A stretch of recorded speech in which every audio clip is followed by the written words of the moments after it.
আসসালামু আলাইকুম। আমরা আজ আলাপ করব রমজান ও লিভারের রোগ নিয়ে।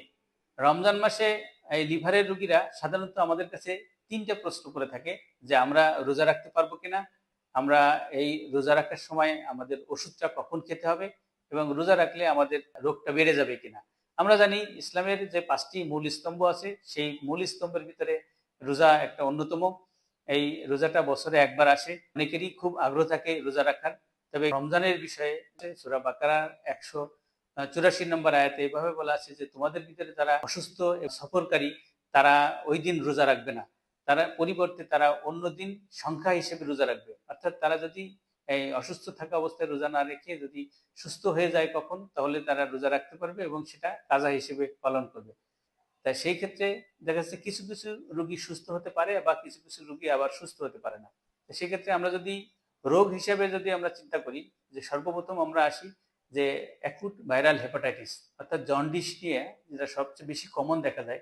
সেই জন্ডিস নিয়ে যখন আসে তখন আমরা রোগীকে কি বলি? জন্ডিস নিয়ে যখন আসে তখন রোগীরা খেতে পারে না, বমি বমি ভাব হয়। সেক্ষেত্রে তাদের খাওয়ায় ভীষণ রকমের অরুচি থাকে, পেটে ব্যথা থাকে, এমনকি তারা তাদের প্রস্রাব হলুদ হয় বা চোখ হলুদ হয়ে যায়।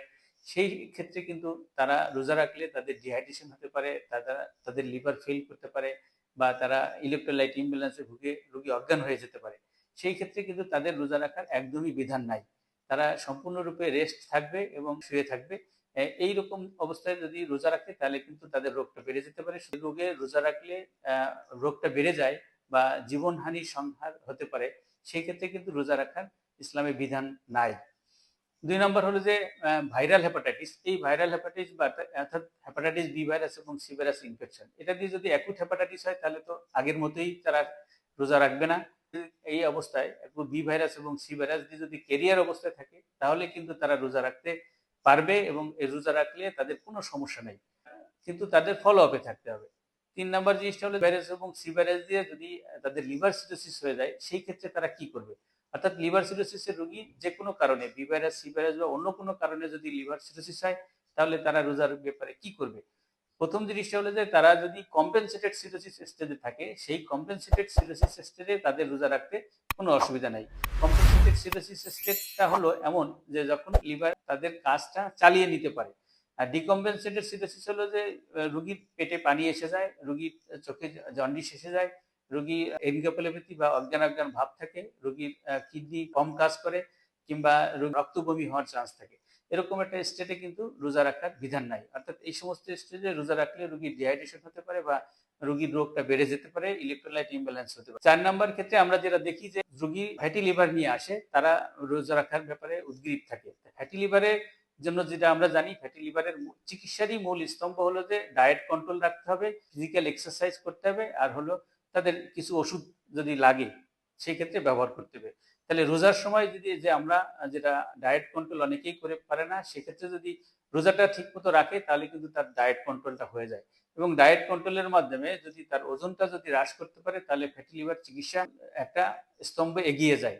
অর্থাৎ আমরা যেটা জানি যে ফ্যাটি লিভার এর চিকিৎসায় যে ইন্টারমিডিয়েট ফাস্টিং এর একটা ভূমিকা আছে, বিজ্ঞানীরা কোথাও কোথাও বলে থাকে সেই ইন্টারমিডিয়েট ফাস্টিংটা কিন্তু রোজার মাধ্যমে করা সম্ভব। কারণ রোজাটা আমাদের ১৪ থেকে ১৬ ঘন্টা, ক্ষেত্রভেদে কোথাও কোথাও ১৮ ঘন্টা পর্যন্ত এই ফাস্টিং থাকতে হয়। এই ফ্যাটি লিভারের রোগীরা যদি রোজা রাখে তাহলে তাদের জন্য উপকার হয়।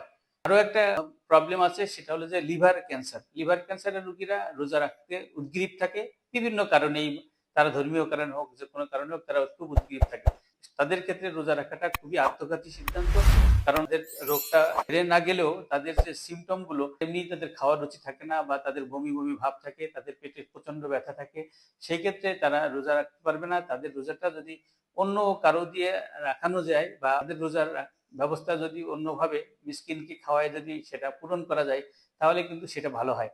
তা এ ব্যাপারে আসলে আমাদের যারা ধর্মীয় গুরু আছে বা আলেম ওলামা আছে, তাদের কাছ থেকে আমরা যদি পরামর্শ নিতে পারি, আমাদের এরকম টার্মিনাল স্টেজের রোগ আছে, সেই রোগে কিভাবে কাজটা করা যায়, সেক্ষেত্রে আমরা কিন্তু একটা ভালো সমাধান পেতে পারি। আমি ধর্মীয় এই বিষয়টা যতটুকু পারি ততটুকু বোঝার চেষ্টা করলাম, তবে আমি বিজ্ঞানের ভাষায় বলার চেষ্টা করলাম। তাই আমার এই ভিডিওটা যদি ভালো লেগে থাকে তাহলে আপনারা এটাকে শেয়ার করে দিবেন। যদি এই বিষয়ে কোনো প্রশ্ন থাকে তাহলে কমেন্টসে জানাবেন, আমি উত্তর দেওয়ার চেষ্টা করব। ধন্যবাদ সবাইকে।